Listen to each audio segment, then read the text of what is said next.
In this week's lessons, we are going to switch gears from solving equations and doing similar applications with inequalities. So today's objective, students will be able to solve and graph single variable inequalities on a number line. So let's go over some of the terminology that we need to be familiar with in order to be successful with this objective. So what do we already know? We know that inequalities are expressed with symbols. And here they are. We have already seen and are familiar with the greater than sign and the less than sign. So let's go ahead and label. This is the greater than sign, greater than, and we know that we use this to express quantities that are larger than other quantities. This is the less than sign, and this is used to compare values that are smaller than other quantities. And then two new ones. We have the greater than sign but with a bar beneath it, and we have the less than sign with a bar beneath it. This is, think about the combination of greater than or less than with the equal sign. So in this symbol, we are working with greater than or equal to, or equal to. And this one, similarly, is less than or equal to, or equal to. So we're going to be familiar with these equations, these inequality symbols to work with our inequalities. We also know that equations or equalities are expressed in these terms, and we can isolate the variable or solve for its value by using the inverse operations. So in this equation we have x plus 8, and since we're seeing a positive 8, we want to cancel it by writing a negative 8, and we need to do that both sides to keep them balanced. So a positive 8 and negative 8 cancels out to 0, leaving us with an x, and we have an equal sign, and 10 minus 8 is going to give us 2. So in this equation we have x equals 2. We're going to work with similar equations in the sense that instead of that equal sign, we're going to have some of our inequality symbols. But the application of solving with inverse operations is going to look exactly the same. For example, we have h minus 21 is greater than 10. This is no different than an equation, except it has an inequality symbol. The inequality symbol is going to stay the same, so I'm just going to go ahead and rewrite that. So we have h minus 21 is greater than 10. In order to solve this equation, we're just going to apply the inverse, just like we would with any equation. Minus 21, the inverse would be plus 21, plus 21. And we did it on both sides, just like we would do an equation. We need to keep things balanced. These two terms, these two constants, cancel out to 0, leaving us with an h. 10 plus 21 is giving us 31. So the answer to this expression is h is greater than 31. So that means for all values that are greater than 31, say 32, if I were to substitute for the value of h, would make this statement true. For example, 32 minus 21 gives us 11, and we know that 11 is greater than 10. And we know that once we solve equations, we can then graph the inequality on a number line. So let's go ahead and solve this equation to figure out what h is less than or equal to. So in this example, we're multiplying by 4, so we need to divide both sides by 4. Divide both sides by 4. So in this example, we have h is less than or equal to 3. Let's go ahead and have our number line, and then let's plot things on our number line. Since we have a less than or equal to sign, we know that this inequality is inclusive, so we're going to include that 3. So let's go ahead and label this part of the number line a positive 3.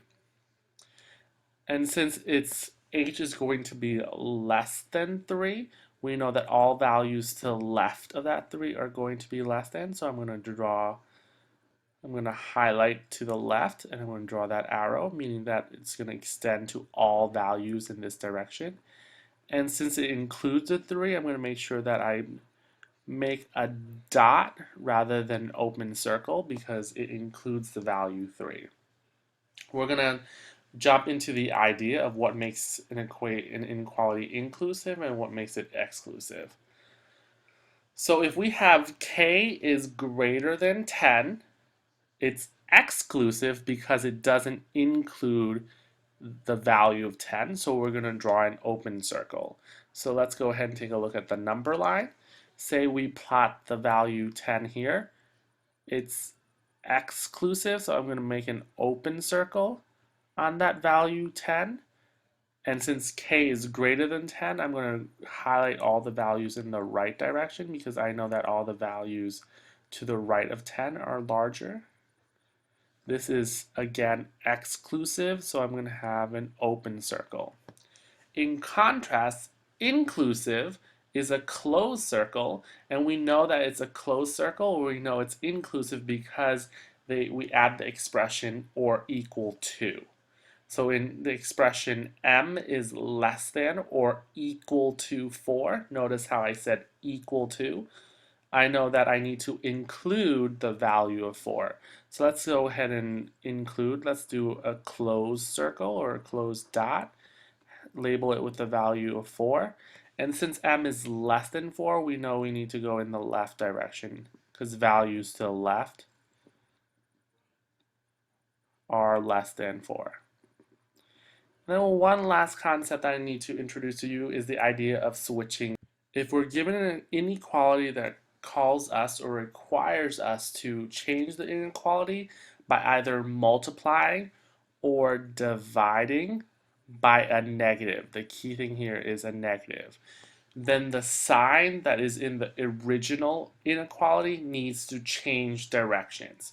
So let's take a look at this example. In this inequality, we're taking p and we're dividing it by a -2, and we know that the answer is greater than 3. So in order to solve or isolate the variable p, we need to apply the inverse. So in this case, we need to multiply by -2. Multiply by -2. But because there's this rule where if we multiply or divide by a negative, we need to switch the sign.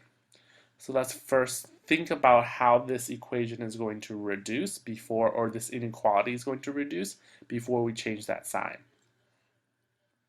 So these are going to reduce to 1, and 1 times p gives us p. 3 times -2 is going to give us -6. And the sign which originally says greater than is then going to change to less than. Notice how it's changing directions. It's opening to the left originally, now it's opening to the right. So if we were to graph this equation, we are going to go ahead and plot the -6 on the equation anywhere on the number line. And since it's exclusive because there's no equal to expression, we're going to have an open circle. And it says p is less than -6, so we need to go in the left direction because values that are to the left of the integer are going to be less than itself. So let's go ahead and practice another problem together. So in this example, we have y divided by 7 is less than or equal to 12. So in order to solve this, we want to multiply both sides by 7. Multiply both sides by 7. Since we are not multiplying or dividing by a negative, we don't need to change the sign. These 7 reduce and simplify, giving us with a y is less than or equal to 84. Once we have our inequality, we can then go ahead and graph it. Let's go ahead and plot an 84, and we know that we have this equal sign right here, equal to. So it's an inclusive equation, so we're going to do a closed circle. And it's a less than or equal to, so we need to go in the left direction for values that are less than. Values that are less than. Let's try another problem. we have u times -4 is less than -2. So the inverse operation is divide by -4. Divide by -4.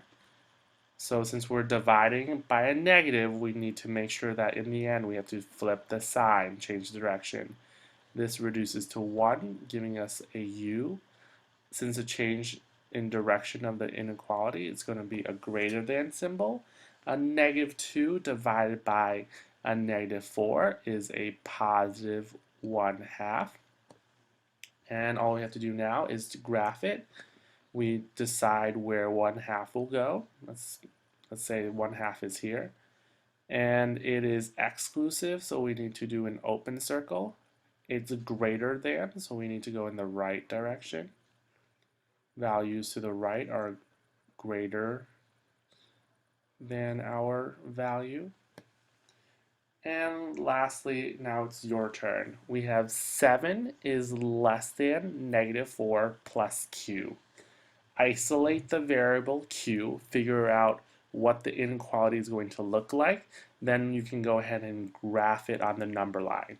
Think about, are we dividing or multiplying by any negatives? That will determine whether we need to change the direction of the inequality. Ask ourselves, is it inclusive or exclusive? Is there anything in the inequality that has the expression equal to? If it does, then it's inclusive. If it doesn't, it's exclusive. Then think about, if it's greater than, we'll highlight all values to the right. If it's less than, we need to highlight all the values to the left. And once you have this problem solved and graphed, let's take a look at a two-step inequality. Here's your challenge and good luck.